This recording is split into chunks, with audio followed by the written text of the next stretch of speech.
guys, dah 10 hari kita berpuasa di bulan Ramadan ni. Jom kita tanya dekat khusus kita, dah ready ke belum persiapan untuk raya?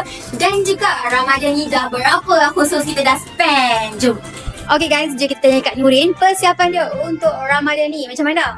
Nurin, untuk bulan puasa ni kan Nurin dah spend berapa sepanjang 10 hari di bulan Ramadan ni? Cuba Nurin bagi tahu. Alamak, itu semua duit laki dia. Alamak, lagi dia spend untuk dia lah. Okay, kita tanya kat dia pula. Ramadan untuk bulan puasa ni juga, dia dah spend beli baju raya dah berapa lay untuk raya tahun ni? Setakat ni 5 hari raya 5 pasang. Oh, mantap. Kami dekat Lepas City cuti 8 hari tau. Dia boleh 5 lagi 3 lagi dah ada. Sabar saya. Okay, untuk memperkenalkan admin baru di Lepas 60, inilah Daddy. Okay, so jom kita tanya dekat dia. Berapa banyak dah spend sepanjang bulan Ramadan ni, Daddy? Banyak lah. banyak. Dekat makanan saja tak tahu, tak terkira. Baik, kalau macam ni kan dia selalu beli makanan ni. Okay, kita tanya kat dia pula. Untuk baju raya, berapa banyak dia dah spend untuk raya ni?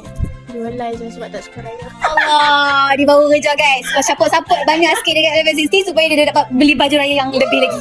Jom kita kacau Arisa pula. Tanya kat dia, Arisa, bang sepanjang bulan puasa ni Arisa, berapa Arisa dah spend ni sepanjang bulan puasa sahaja Arisa? Belum lagi lah. Makanan semua Arisa dah beli ke Arisa? Berapa saya? Tak terkira guys. Dia tanya pula, untuk baju raya, berapa pasang dah beli?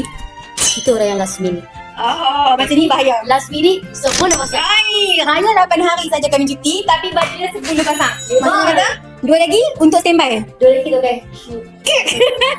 Photoshoot. Okay guys.